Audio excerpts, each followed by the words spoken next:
Hi, this is Cash, and this is your place to belong.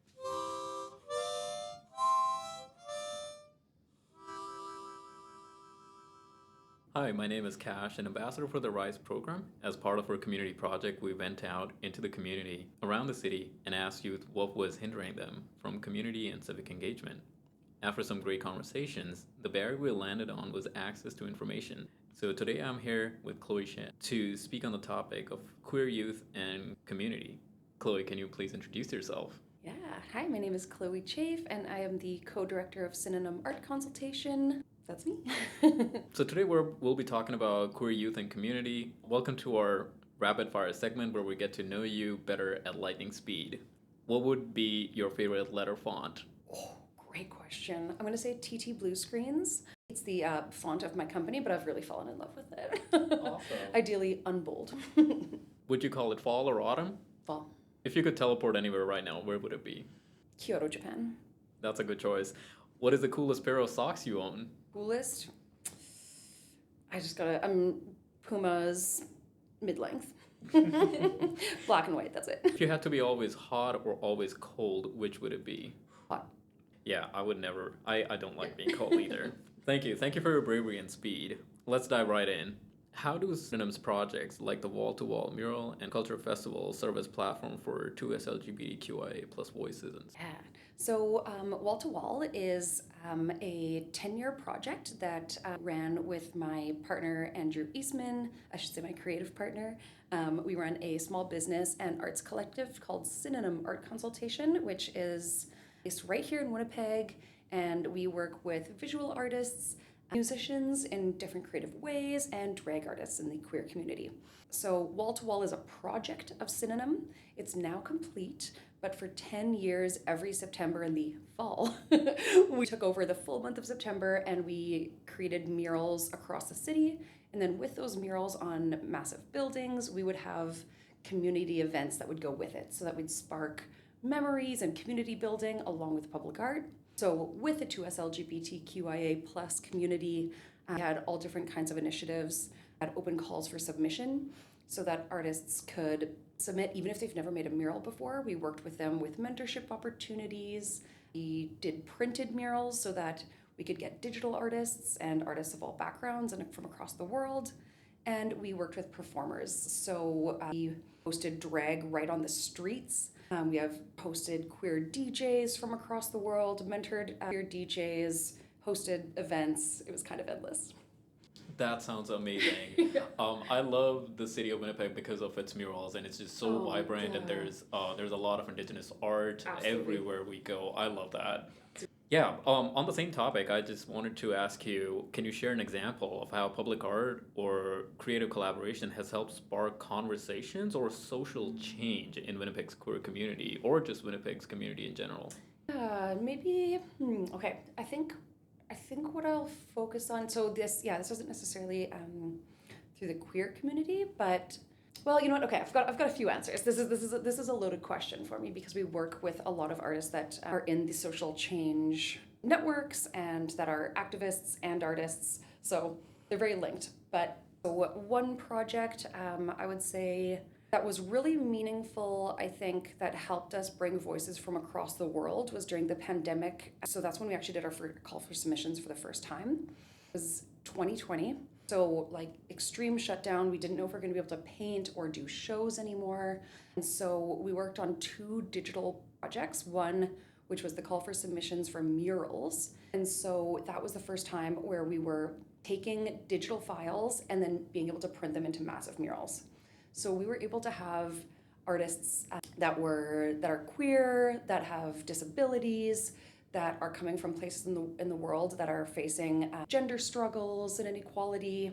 So we were able to really broaden the scope, whereas mural painting specifically is quite a specific skill. To be able to mural paint, you have to be able-bodied, you need to have had that experience already. It's limiting in that it's paint specifically, or spray paint. So working with digital files and opening it up, I think it gave the opportunity for many different folks to tell their stories. And so now there's printed panels on the street throughout Winnipeg. They're on our website if you ever want to see them at synonymartconsultation.com. You can go on a little map and take a tour of those pieces. So they're all 8 by 8 feet. And that was just a really meaningful way, I think, to open up the medium of public art. And the second project, I would say, is the start of Gorge Festival. Again, this started during the pandemic because drag artists couldn't perform in clubs. And so as the queer community, we were really nervous about what the future of drag was going to be. And so we worked with drag artists and queer artists to create digital shorts and do different activities, working with places like Sunshine House, an incredible harm reduction site, different local queer businesses, and really creating a sense of community while still being safe.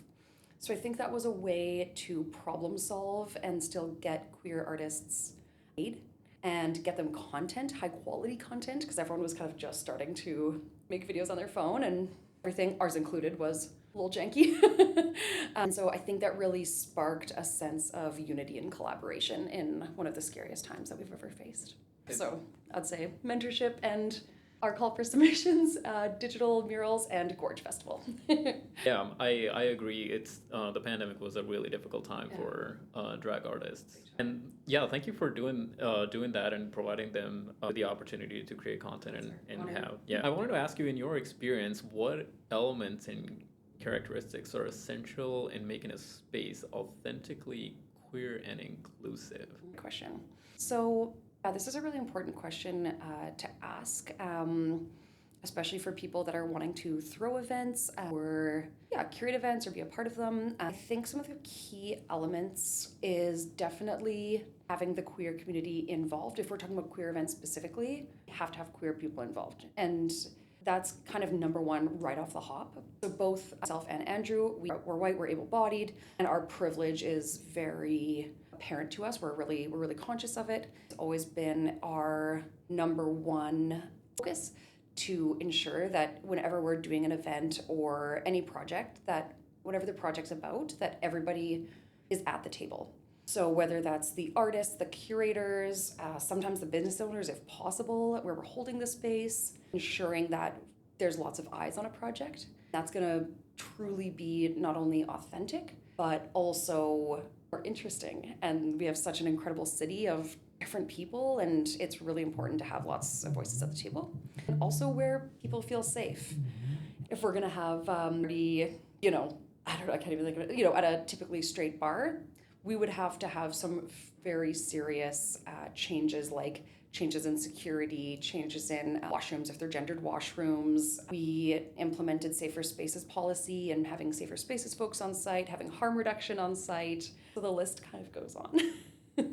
That's incredible, because all of these things that you mentioned, they do offer an inclusive and safe space for people. Talking about that, I also wanted to check on that the youth that doesn't feel represented in existing spaces. What advice would you give them about creating something new? It could be anything, whether it's a zine, an event, or a mural. How can they contribute, or how can they participate? I think Winnipeg is actually a fantastic place to try things. It feels small in a lot of ways. It's really spread out. So even though it's not necessarily a small city, but it's very spread out. My biggest advice is to find what you're wanting to do. So if it is an art show, go to art shows. Go check out galleries that are really doing all different kinds of things, that are representing artists that you want to work with, that have spaces that you're interested in. Show up, which is hard. And sometimes, if that doesn't mean physically, it also can be like online research. But really, I think diving into what you're actually wanting to explore, that will give you a base of A, what's already happening, truly, B, talking to people and building a network. Because if you're thinking it, probably other people are too. And so showing up at, I'm just going to use the example of an art show. So let's say you're wanting to put on an art show that has more representation and whatever that means to you, or a different type of space. Really check out, there's so many art galleries here. Something called the Manitoba Artist Run Center Coalition, MARC. That actually includes, I'm going to missay this number, but it's something like 15 galleries, and they're all small. They're incredible. Anything from Platform Gallery, Art City if you're more into community work. The list goes on. MAWA, art. And so I think what's best is to do your research, do some volunteering at these centers if they speak to you. And then you can really go from there, finding mentorship and talking to people on how they got started, starting to build your own resources. This is a first step. Yes. First step. A nice starting. Exactly. Yeah. If somebody's looking forward to do something in that specific art, it would be great to find their kin. It's exactly that. Yeah. Kind of zero in a little bit on what you're passionate about. And also you might not know what you're passionate about. I did not know that I was going to be working with drag artists when I was 18 years old. That was kind of a far world for me. That's been in the past 6 years. It was through experimenting and becoming close with other centers like Sunshine House and building relationships where we found this shared passion of performance art and community building. So also don't close any doors in your research. Be open, but really just kind of hit the ground running on seeing what you're into, and then once you're into it, go in deep. I really like the community building aspect of it. Thank you so much. That's crucial. So what strategies have you found effective in involving young people, especially those from marginalized communities, in public art initiatives? When we started Wall to Wall Festival, so that would have been 12 years ago, we realized at Winnipeg, well, it did have a very large mural scene. It was actually only a couple people. It was a couple men who are incredibly talented, and I consider them my mentors now. They're unbelievably skilled. Again, very good community builders. But what we realized is from traveling the world, we did some internships at Miami Art Basel and Montreal at Miral Fest. And we're like, wow, this is a very white male dominated scene. And so we realized what we needed to do is in building our community, because there's so many different types of artists, is to build mentorship into our program. If we were going to bring a mural festival here to Winnipeg, it needed to have more voices at the table. It needed to have more diverse stories being told. So that mentorship was key. So what we did is we paired with graffiti art programming. So they are an incredible youth art center on Higgins in the North End.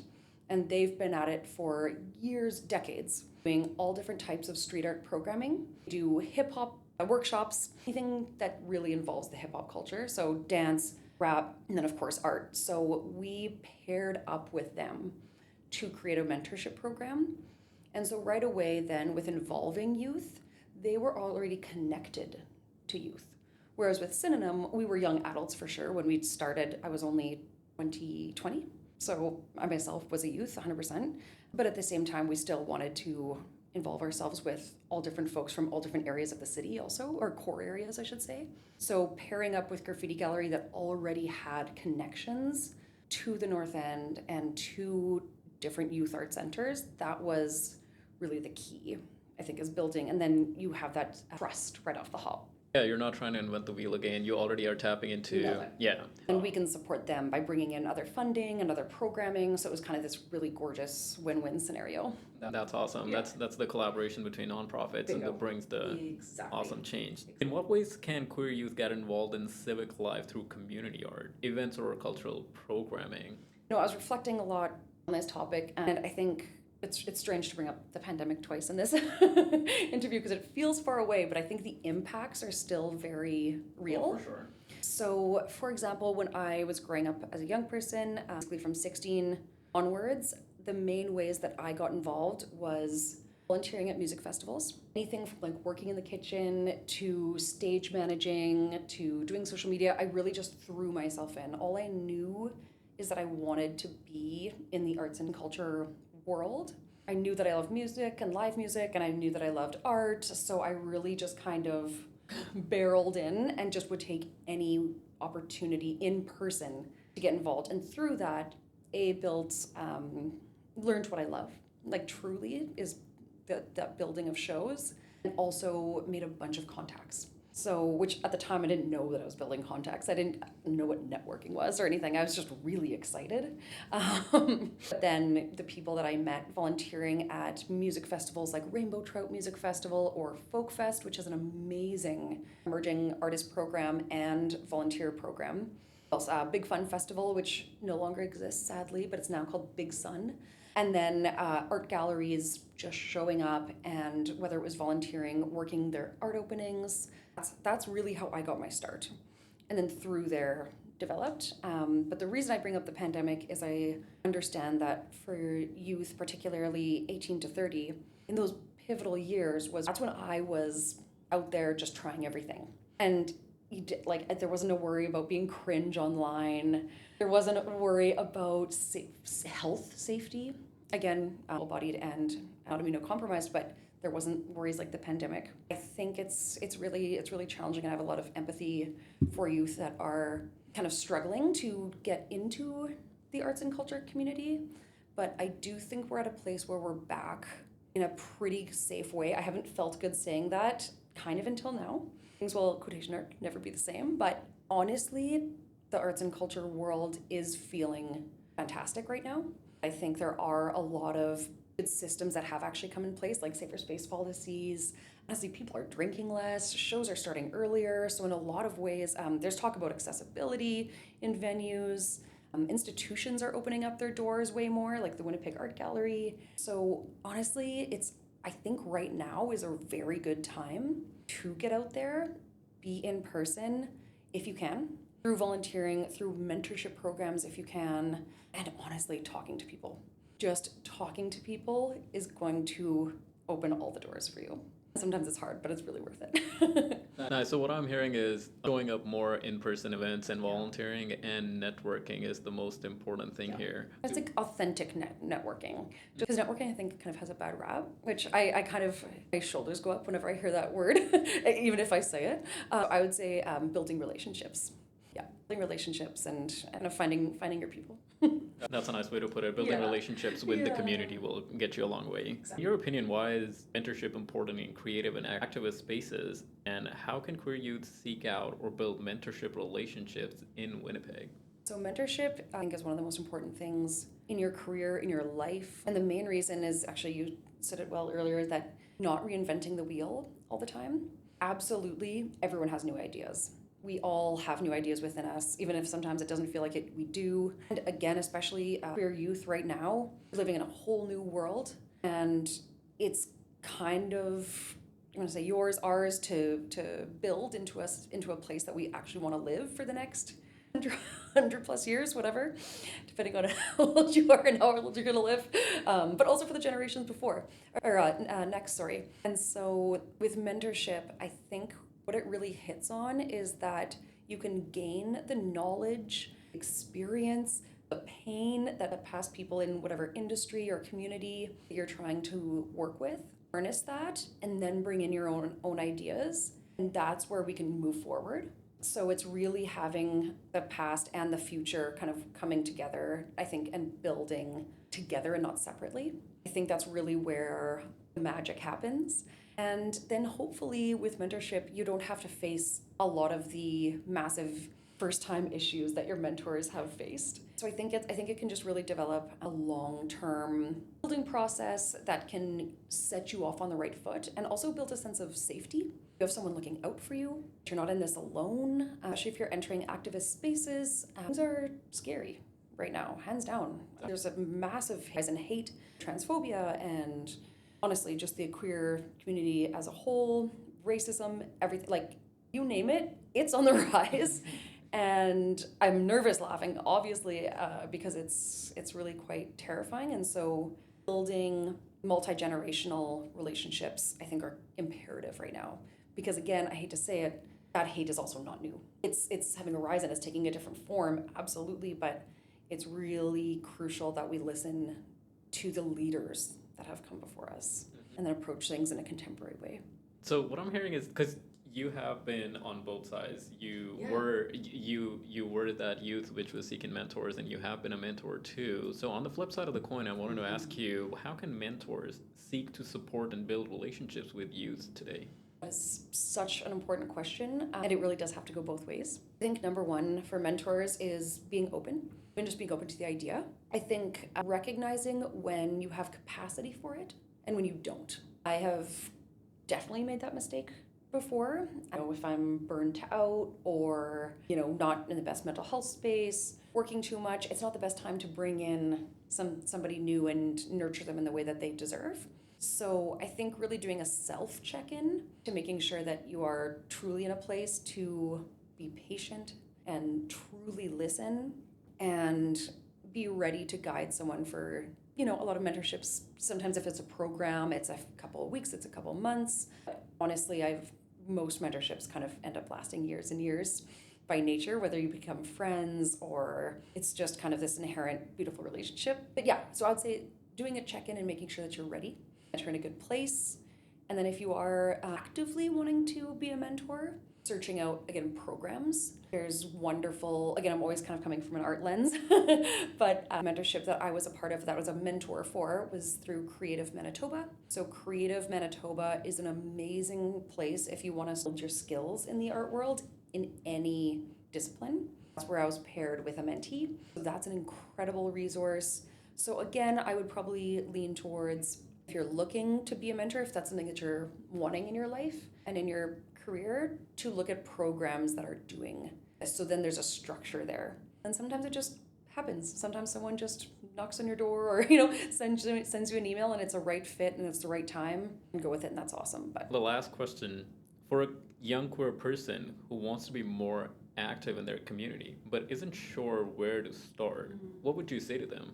Good question, and a hard question in a lot of ways. I would say, again, kind of narrowing in on what it is you're looking for. If you're looking for drag, specifically if you're wanting to explore even just watching it or something like that, 100% follow Gorge Festival and Synonymous Art Consultation. We do a lot of drag shows, particularly during Gorge Festival. We used to work during Pride, but now we're actually shifting to the fall. I would say the most regular and spectacular drag happens at Club 200. We're talking 18 to 30-year-olds. It's different, I think, than just a big nightclub. It is really a community space. And they also have great events like bingo and community events, trivia nights. So it really is kind of the number one hub in the city. And yeah, I would say any kind of programs like Sunshine House, they have the Like That program, which is a drop-in queer space, also a great place to volunteer. A lot of actually the drag performers and DJs work at Sunshine House doing harm reduction and community care,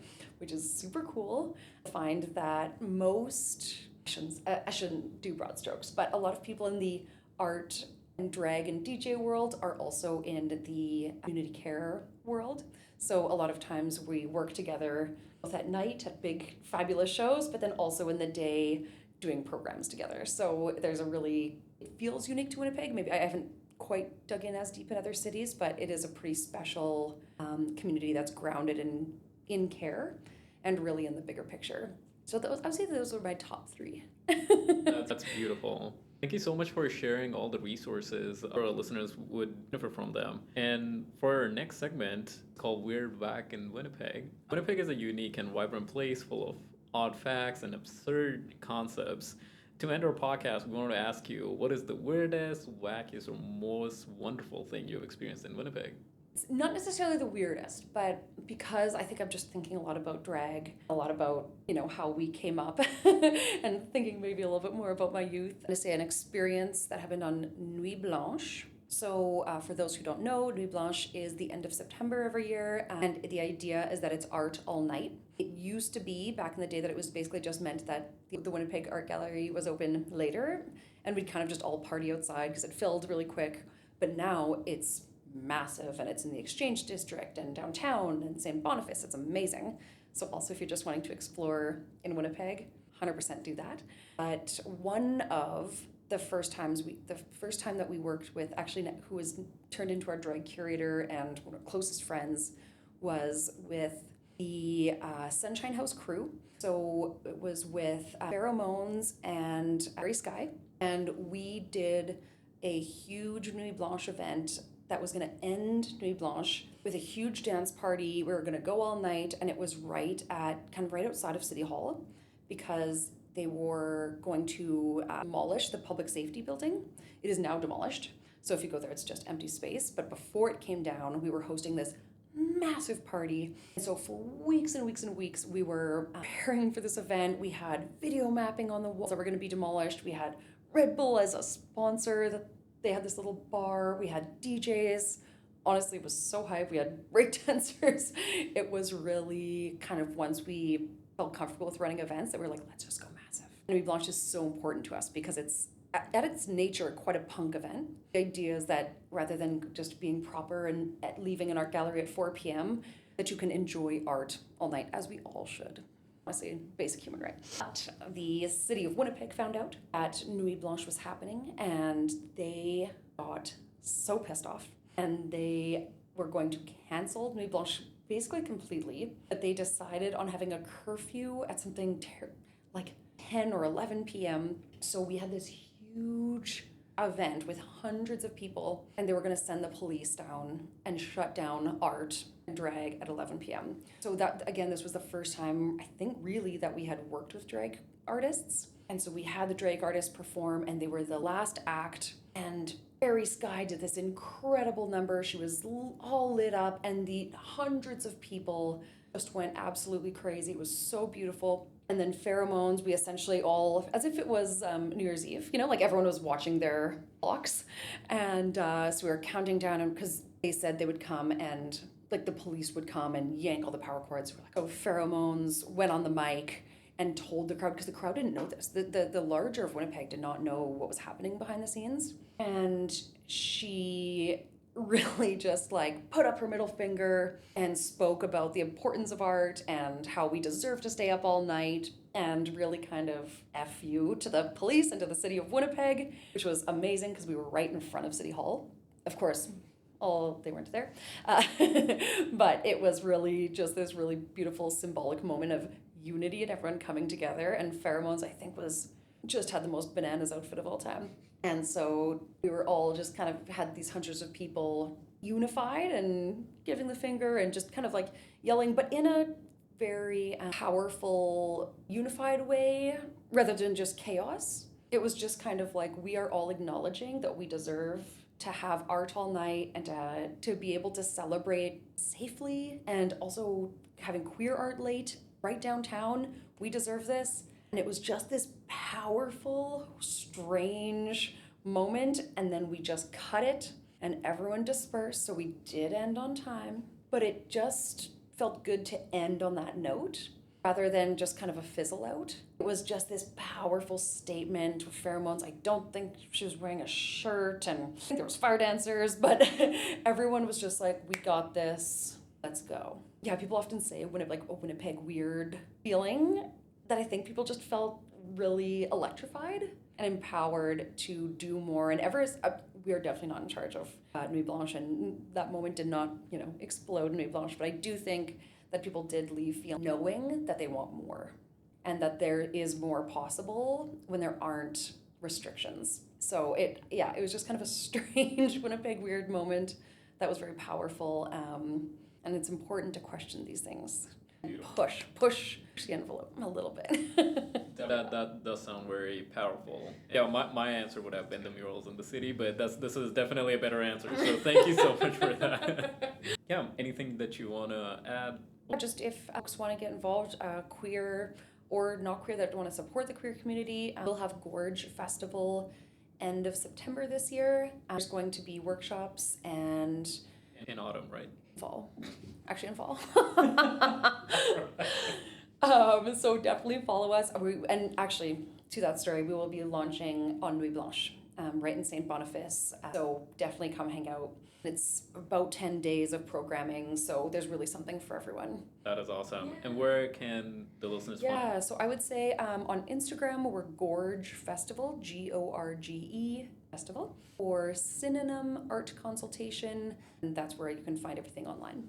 Beautiful. Thank you so much for sharing your knowledge and the resources. Yeah, thank you for being on the episode. Thanks.